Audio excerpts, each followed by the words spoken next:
For about 12 years, I had a bridge in the front of my mouth made out of metal and porcelain, obviously done on posts of my existing teeth. They were beautiful. I mean, they were smooth, they looked nice, they felt nice in my mouth. I had no chemical reactions. My lips slid over them. I could smile, they were strong, and the list goes on. Quite frankly, when the prosthodontist told me about the implanted teeth in the first place, that was the standard I expected. I expected my teeth to feel very similar to the experience of that bridge that I'd already had in my mouth for 12 years. It has been anything but.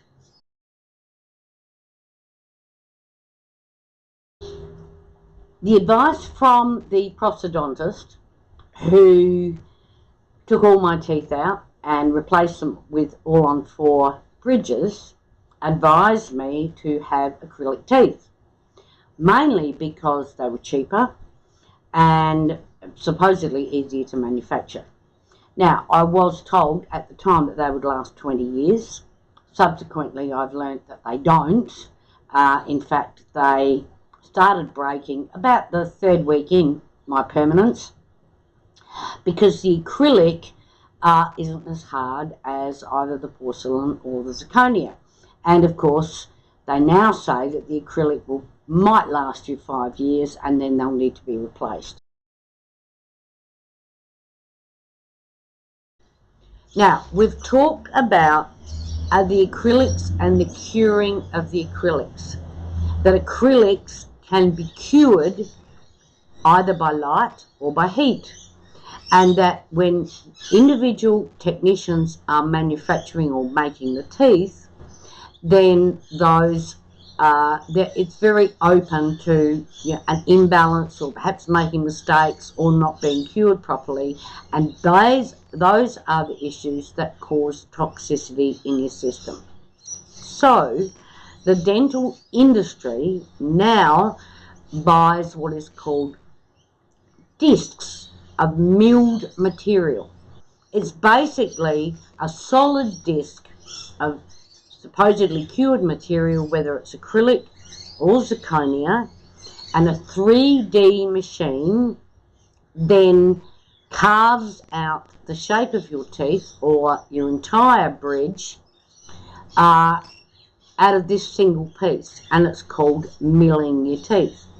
The problem, of course, then is, as long as the CAD program gets it right, and remember that CAD programs are built on standard templates for 80% of the population, it will carve it out in one single piece. This supposedly ensures that the acrylic or zirconia or the material that is being used is of standard and cured properly. Then again, there's zirconia and zirconia. So you can get a zirconia that is white, and you can get a zirconia that is kind of glass.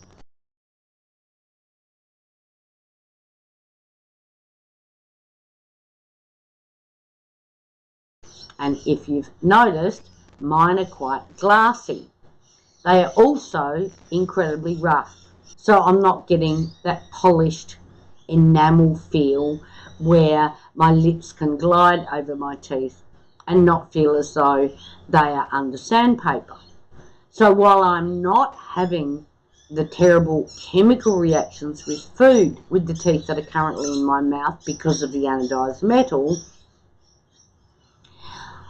the surface of the teeth, and I have zirconia at the top and acrylic at the bottom. Not recommended acrylic zirconia combination, as the hard zirconia will wear the acrylic away, reducing longevity and promoting acrylic breakage. The surface is rough, and I still have some trouble with my saliva and with chemical reactions to a smaller degree. Porcelain teeth are stronger than acrylic, perhaps more brittle than zirconia. However, as I understand it, porcelain teeth are not milled, rather each tooth is placed individually on the framework, which allows for a more personalised design.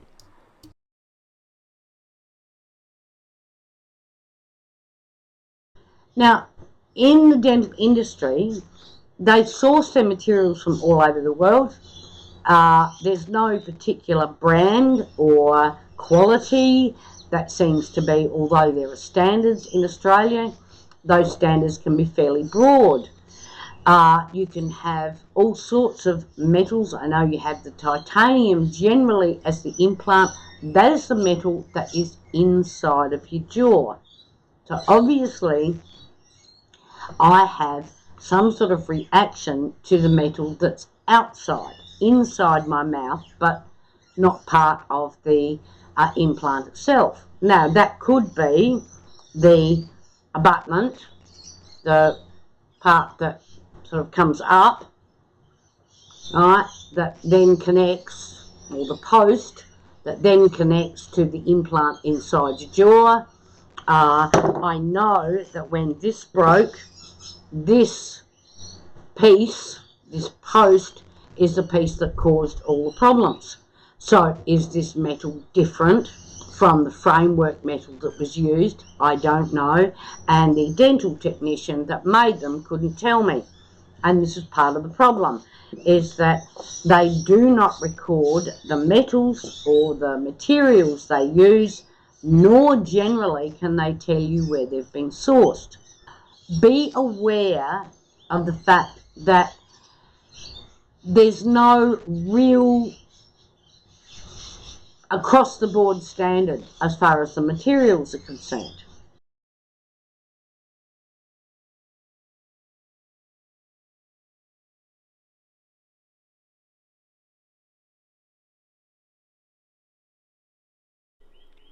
Ask that the materials that are placed into your mouth are listed. This can ensure that if you have reactive problems, you can avoid them for future reference.